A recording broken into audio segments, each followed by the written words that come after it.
जी अस्सलाम वालेकुम। This is Adil Fazlani, O level mathematics teacher at the City School, Karachi, and also subject lead and head of department there. Anyways, the topic that we have to start with it, that is group data and finding out the mean median mode. अब group data कैसे find करते हैं? जैसे कि इससे पहले मैंने already अपने क्लासेस में बताया था कि अनग्रुप डेटा के अंदर मीन मीडियन मोड कैसे निकलता है। अब ग्रुप डेटा के अंदर मीन मीडियन मोड कैसे निकलता है, सबसे पहले स्टार्ट लेते हैं हम मीडियन से। चलें, अगर मीडियन से स्टार्ट नहीं लेते, लेकिन हम चलें डिसेंडिंग ऑर्डर, मतलब सी पार्ट से स्टार्ट लेते हैं। मीन कैसे निकालते हैं, देखें। इससे पहले के जो मैं आपको बता चुका था मीन निकालने का तरीकेकार, उसमें ये होता था कि आप sum of data upon number of data करते थे, ठीक है। अब आप यहाँ पे कहेंगे कि sir sum of data upon number of data कैसे अप्लाई कर सकते हैं और इसमें क्या कैसे मुमकिन है। तो याद रखिएगा कि जो ग्रुप डेटा है ना आपका, ग्रुप डेटा के अंदर sum of data upon number of data formula use नहीं होगा, बल्कि उसमें एक फॉर्मूला यूज होगा। बेसिकली वो कर वही रहे होंगे, आप सम ऑफ डेटा और नंबर ऑफ डेटा ही कर रहे हैं, लेकिन उसका तरीकेकार डिफरेंट है। वो मैं अभी आपको डेटा के अंदर जो है ना बता देता हूँ, सही है। अच्छा, अब आप देखें, एक मिनट, यहाँ पे टेबल गिवन है, ये इसको फ्रीक्वेंसी टेबल कहा जाता है, सही है। फ्रीक्वेंसी टेबल तो इंतहा ही आसान है कि अगर आपको फ्रीक्वेंसी टेबल क्रिएट करने के लिए आता है तो वो भी आपको आना चाहिए। अगर वो नहीं आता तो थोड़ी देर के लिए मैं आपको एग्जांपल दे देता हूँ। छोटी सी एग्जांपल दे रहा हूँ, उससे आप फौरन समझ जाएंगे कि अगर आपके पास स्कैटर डेटा है इस तरीके से, जैसे कि मिसाल के तौर पे मैं यहाँ पे आपके पास जम्बल नंबर लिख रहा हूँ, यहाँ पे 0 1, एक बॉक्स बना के 1 0 जम्बल नंबर लिख रहा हूँ मैं यहाँ पे, ठीक है। 2 0 3 4 3 0 0। अब आप मुझे इसमें देख के बताएं। अब देखें, ये स्कैटर्ड डेटा है ना, ये अनग्रुप्ड है, ठीक है। ये अनग्रुप्ड डेटा है। अब आप देखें इस अनग्रुप डेटा जो होता है, उसको ग्रुप डेटा के अंदर फ्रीक्वेंसी टेबल अगर बनाना हो तो वो कैसे बनाते हैं। तो बहुत आसान है कि एक्स की वैल्यूज में सबसे लीस्ट वैल्यू उसमें क्या नजर आ रही है बेटा? 0। अच्छा, 0 के बाद अगर आपके पास फ्रीक्वेंसी के एक कंडीशन होती है कि आप टेली मार्क्स लिखते हैं ना, टेली मार्क्स का एक कॉलम बनाते हैं, ठीक है। छोटा सा एक टेली मार्क्स का कॉलम बनाते हैं। उसमें टेलीमॉक्स, अगर आपने जो क्लास 8 में पढ़ के आए हैं आप ऑलरेडी, अगर आप रिकॉल करें, टेलीमॉक्स का कॉन्सेप्ट ये होता था कि जब आपके पास 5 का सेट बन जाता था ना फ्रीक्वेंसी का, तो आप इटैलिक जो डायगोनल लाइंस बनाते थे, 1 2 3 4 और 5 वाली लाइन को आप क्रॉस कर देते थे चारों लाइनों में ना। तो ये एक पैटर्न है ऑफ राइटिंग द फ्रीक्वेंसी। अच्छा, 0 कितनी बार रिपीट हुआ है जरा वो देख लें। 1 2 3 4 5।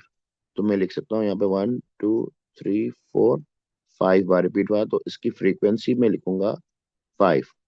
अच्छा, टेली मार्क्स जो ना basically old technique to write the frequency है, लेकिन यहाँ पे फ्रीक्वेंसी भी लिख रहे हैं इन टर्म्स ऑफ नंबर्स और टेली मार्क्स भी लिख रहे हैं। इस वजह से थोड़ा सा कि क्रॉस चेक भी हो जाएगा ना, और काउंटिंग वाइज भी देख लेंगे आप। अच्छा, अब आप देखें, 0 के बाद असेंडिंग ऑर्डर में लिखना हो ना, मैं 0 के बाद 1 1 कितनी बार रिपीट हुआ है? 2 बार। तो मैंने टेलीमार्क्स में 2 लिख दिया, यहाँ पे 2 बना दिया, और ये फ्रीक्वेंसी मैंने 2 लिख दी, ठीक है। इसी तरीके से आप मुझे बताइए 3 कितनी बार रिपीट हुआ है? 2 मरतबा। तो आपने लिख दिया 3 2 मरतबा रिपीट हुआ है, ये 2 मरतबा यहाँ लिख दिया। अच्छा, अब आप देखें, सॉरी, 3 से पहले 2 भी आता है, वो हम जो है ओवरलुक हो गया हमसे। एक मिनट, आते हैं हम 2 पे। 2 कितनी बार रिपीट हो रहा है, जल्दी बताइए। 2 कितनी बार रिपीट हो रहा है? 2 बार, ठीक है। 2 टाइम्स हो रहा है, तो इसको हम लिखेंगे 2 टाइम्स यहाँ पे, ठीक है। अच्छा, अब आप देखें यहाँ पे जो मैंने डेटा लिखा है इस वक्त तक बिल्कुल ठीक है। अब आ रहे हैं 3 पे। 3 के अंदर जो है वो 2 बार रिपीट हो रहा है, 3। ये भी हमने लिख दिया 2। अच्छा, उसके नीचे आ रहे हैं हम। 3 के बाद 4, 4 कितनी बार रिपीट हो रहा है आप चेक करें, मुझे बताएं। एक बार रिपीट हो रहा है ना, बल्कि एक बार ही आया हुआ है। एक 1 यहाँ नहीं लिखेंगे, सॉरी 1 यहाँ लिखेंगे, ये 1। ठीक है। अच्छा, अब आप देखें इसको, ये जो है ना फ्रीक्वेंसी टेबल कहलाता है। ठीक है, इसको कहते हैं फ्रीक्वेंसी टेबल। अच्छा, अब आप देखें एक फ्रीक्वेंसी टेबल ऐसा है कि जैसे कि आपके पास ये गिवन है। अब इसमें क्या गिवन है कि भाई नंबर ऑफ बुक्स गिवन है। याद रखिएगा कि बहुत सूरतों में फ्रीक्वेंसी को अंडरस्टैंड करने के लिए एक स्मार्ट टेक्निक होती है कि उसमें वैल्यूज जो है ना वो फ्लैक्चुएटेड नजर आएंगे ना। ये वैल्यूज है ना आपके आपस में फ्लैक्चुएशंस नजर आएंगी वैल्यूज के अंदर ना। तो वो आप पता लगा सकते हैं कि ये जो है ना ये फ्रीक्वेंसी है, कि मतलब ये इसको रीड करने का तरीका ये कि नंबर ऑफ बुक्स 0 है। ठीक है ना, 50 students were asked how many students, how many books they each took to school on Monday. ठीक है, अब नंबर ऑफ बुक्स का बताना है, और टोटल 50 स्टूडेंट्स उन्होंने वैसे ही बता दिया। तो इससे पता लग रहा है कि फ्रीक्वेंसी, इसकी जो समेशन होगी, इसका जो सम होगा, ये देखिए साइन लिख रहा हूं मैं। सम ऑफ फ्रीक्वेंसी 50 है। मैंने टोटल वैसे भी कर देना था, लेकिन ये मैंने स्मार्टली क्वेश्चन से अंडरस्टैंड किया। इस सिंबल को कहते हैं टोटल, सम, समेशन कहते हैं इसको। लेकिन समेशन का मतलब ये है कि टोटल, सिंपली। ठीक है, to sum of the values ना। तो आप इसको सम करेंगे ना, टोटल करके देखेंगे तो 50 आ रहा होगा डेफिनेटली। अब आप देखें, आपके मैं बताने जा रहा था मीन, सी पार्ट से स्टार्ट ले रहे थे हम। मीन का मतलब, मीन को रिप्रेजेंट करने के लिए मीन आता है x bar. This is nothing but mean. अच्छा, ये सिंबल मैं बता चुका हूँ, अनग्रुप डेटा के अंदर इसको मीन कहा जाता है। और इसका ग्रुप डेटा के अंदर फॉर्मूला पता है क्या है? फॉर्मूला है summation F x upon summation F. ठीक है, summation F x upon summation F, ये आपके पास आ गया है इसका फॉर्मूला। अब समेशन एफ एक्स का मतलब ये है कि यहाँ पे ये एक्स है, एफ तो कंफर्म है ना, तो दूसरा एफ ही है। एफ तो कंफर्म है, दूसरा एक्स ही है ना। तो ये ध्यान में रखना है। तो अब आप देखें, एफ एक्स का एक और एडिशनल कॉलम बनाना होगा आपको खुद से, ताकि उसका टोटल ले सकें आप। तो आप क्या करते हैं, एफ एक्स यहाँ लिखते हैं। ठीक है, एफ एक्स में यहाँ लिखता हूँ, और जल्दी से मल्टीप्लाई करके मुझे आप बताएं कि एफ एक्स में क्या क्या आएगा। शाबाश, जल्दी बताएं। ये एफ एक्स का कॉलम मैंने ऐड कर दिया ना जी। बताएं फर्स्ट वाले में क्या आएगा, जल्दी। फर्स्ट वाले में क्या आएगा बेटा? मल्टीप्लाई कर रहे हैं ना आप, मल्टीप्लाई करना। 0 times 10 is what? 0। 0। 1 times 11 is 11। अब इसी तरीके से 8 to the 16 हो गया। ये हो गया आपके पास। 9। 3 times 3 is 9। ठीक है, 6 4 the 24 हो गया। 24। जी जी बिल्कुल। और 35। ये 35 हो गया। ठीक हो गया। 24। फिर ये 7। 24 हो गया, फिर ये 7। 24 हो गया, ये 7 हो गया। 7। तो बिल्कुल ठीक है। देखिए ये तो इंतहाई आसान हो जाता है समेशन एफएक्स निकालना आपका ना। समेशन एफएक्स अब कैसे आसान हो जाता है कि आप इसको टोटल करोगे। समेशन का मतलब मैं बता चुका हूँ। ठीक है, ये 35 है, ये 35 आ गया। इसको मैंने 35 यहाँ पे लिख दिया। ठीक है, ये देखें। अब आप देखें समेशन एफ एक्स यहाँ पे आप लिखते हैं जल्दी से। जल्दी से टोटल कौन कर रहा है? जल्दी से करके बताइए टोटल कितना हुआ ये, जल्दी से बताएं। 0 + 11 + 16 + 9, इसमें तो कैलकुलेटर अलाउ है आपका। जल्दी फटाफट वन करके ट्वेंटी बताओ। सिक्स 126। वन कोई ट्वेंटी और क्रॉस सिक्स चेक, कोई और क्रॉस चेक करे बेटा। वन सर मैंने ट्वेंटी कर लिया, सिक्स 126 है। 126। ठीक हो गया। 126 को बेटा डिवाइड करके बताओ 50 से, जल्दी से। जी बेटा। 2.52। 2.52।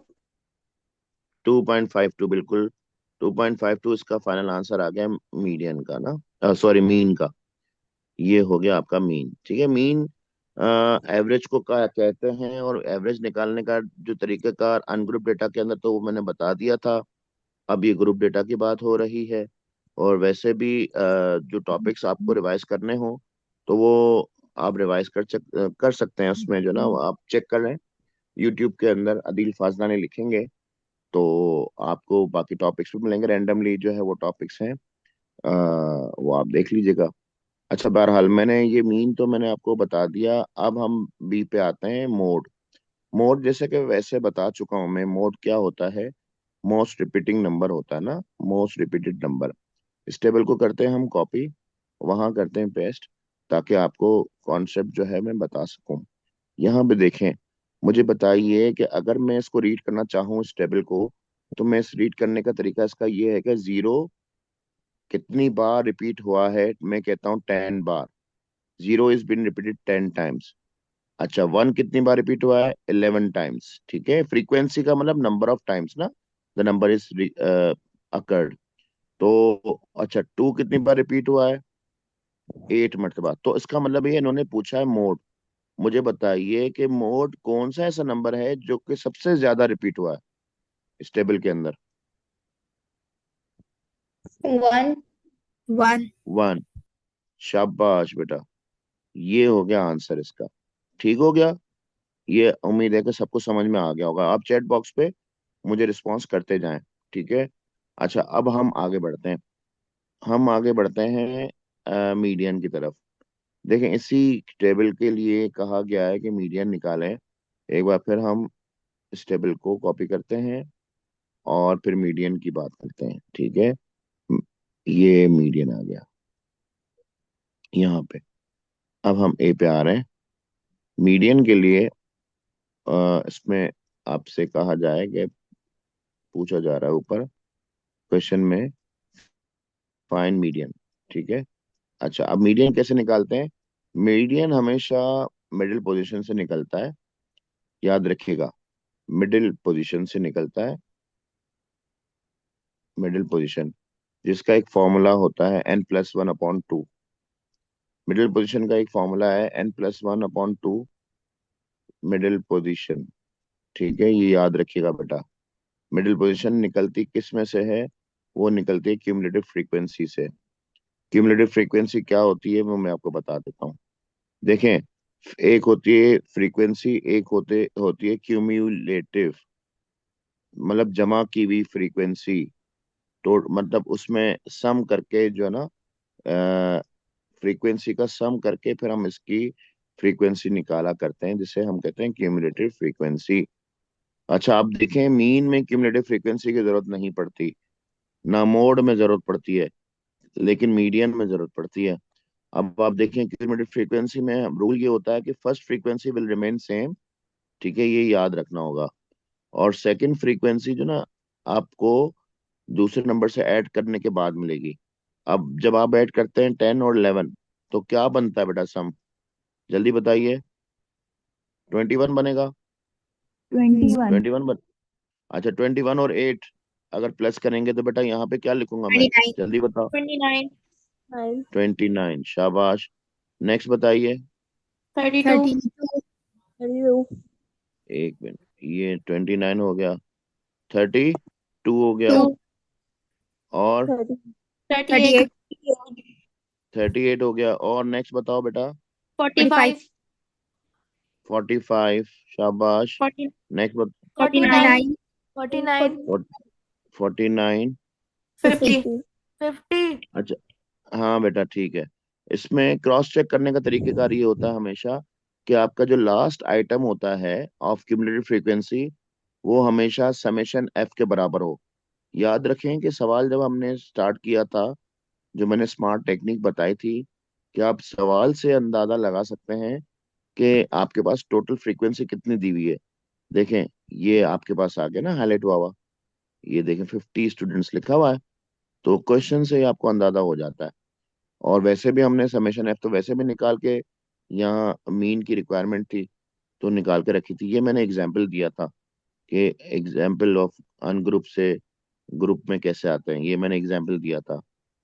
ठीक है, इसको मैं मिक्स नहीं कीजिएगा। अच्छा, हम आगे बढ़ते हैं। n+1, n is basically, n का मतलब समेशन f है। मतलब यहाँ पे आप लिखेंगे टोटल फ्रीक्वेंसी जो आपके पास आई है। तो मुझे बताओ n क्या आई है बेटा? इस वक्त मैंने आपको n निकाल के दिया है। 50, 50 50। प्लस 1। 50 जी, plus 1 upon 2. 50। जी बिल्कुल ठीक है। 50 + 1/2। तो बेटा 50 + 1/2 जो है वो किसके बराबर होता है? 51/2। अच्छा, अब आप देखें 51/2 है।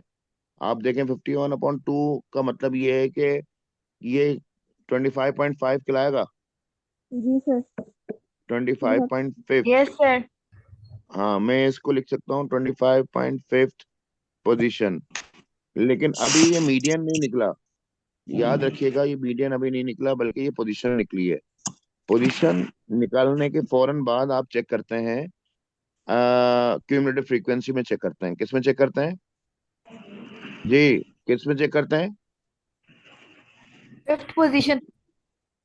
हाँ, आप 25.5 पोजीशन क्यूमुलेटिव फ्रीक्वेंसी में चेक करते हैं।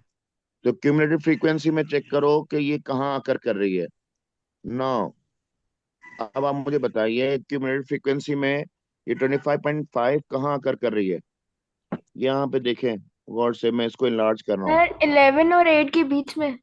जी सर, 11 है ठीक है। नहीं नहीं, देखें, मैं 25.5 is the hidden hidden number in the numbers. Likewise अगर मैं बात करता हूँ, 25.5 यहाँ आकर कर रही है, 25.5 यहाँ आकर कर रही है ना।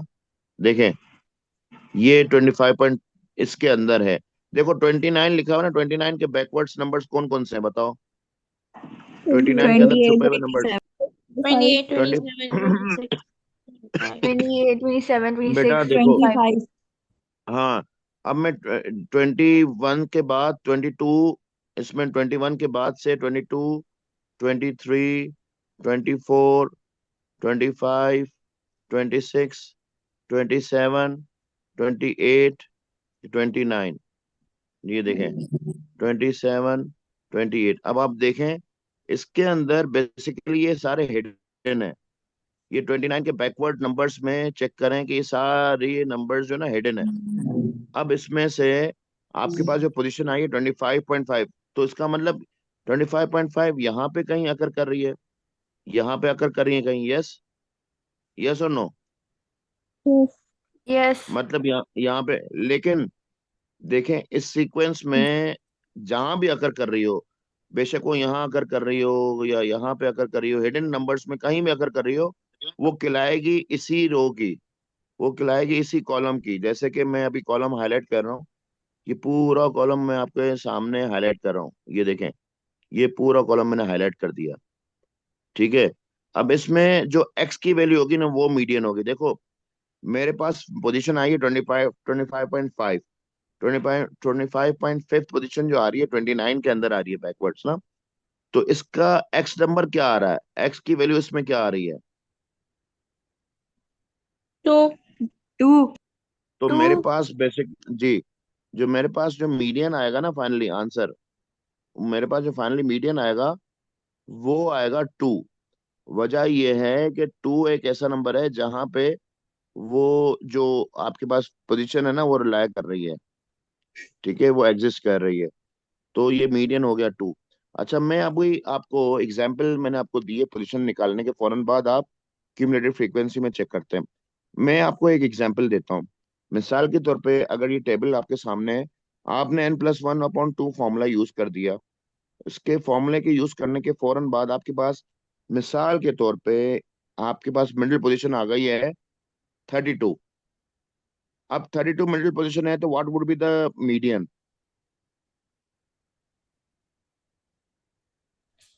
3. 3। 3. किसने आंसर दिया?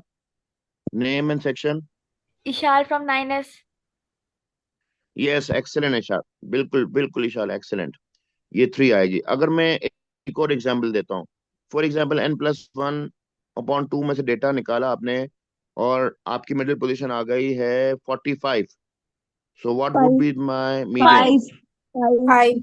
5। बिल्कुल सही कहा। अच्छा, एक और एग्जांपल, अगर मेरी मीडियन अगर आती है n+1/2 के बाद मेरी मिडिल पोजीशन आती है 50, so what would be my 7। Median? 7. 7। 7। अभी तो वो नंबर मैंने आपको डिक्लेयर किए हैं जो सामने स्क्रीन पर नजर आ रहे हैं। अब मैं हिडन नंबर से पूछता हूँ। If my middle position for example is coming 9, Zero, 9 अगर आ रही है मिडिल पोजिशन में। जीरो zero, जीरो बेटा, जीरो नाइन्थ नाइन्थ पोजीशन जो है ना वो जीरो बनेगी, बिल्कुल मीडियन जीरो होगा उसका। अच्छा, एक और मैं एग्जांपल देता हूँ। Can you tell me if my middle position is for example coming 36। four, four four four, excellent, excellent बेटा, good. four, four four, example, अच्छा इसमें थोड़ा सा क्रिटिकल बना देता हूँ। मिडिल पोजीशन आ रही है 32.5। फोर सर थ्री नहीं four, four, फोर फोर नहीं नहीं नहीं, ना ये थ्री होगी ना ये फोर होगी। अगर मेरी मिडिल पोजीशन फॉर एग्जांपल किसी भी वजह के साथ आती है, फॉर एग्जांपल मैंने दिया है यहाँ पे, मैंने ये क्रिटिकली ट्विस्ट किया है। फॉर एग्जांपल के तौर पे अगर मेरी मिडिल पोजीशन आ जाती है, लेट्स से 32.5, 32 पॉइंट समथिंग आ जाती है, 5 आया या 32.2 इवन, तो याद रखो कि क्यूमुलेटिव फ्रीक्वेंसी में 32 इन्वॉल्व है। देखो 32 भी मौजूद है क्यूमुलेटिव फ्रीक्वेंसी में, और पॉइंट के बाद फौरन जब आती है ना चीज, तो वो नेक्स्ट पे स्विच हो जाती है। यानी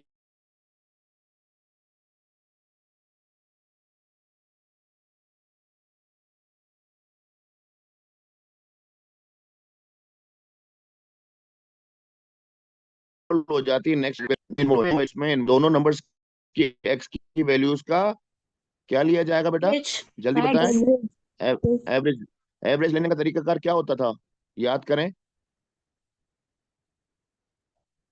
सम of data upon number of data था ना, याद आ रहा है। Sum of total upon something data जो गिवन होती है।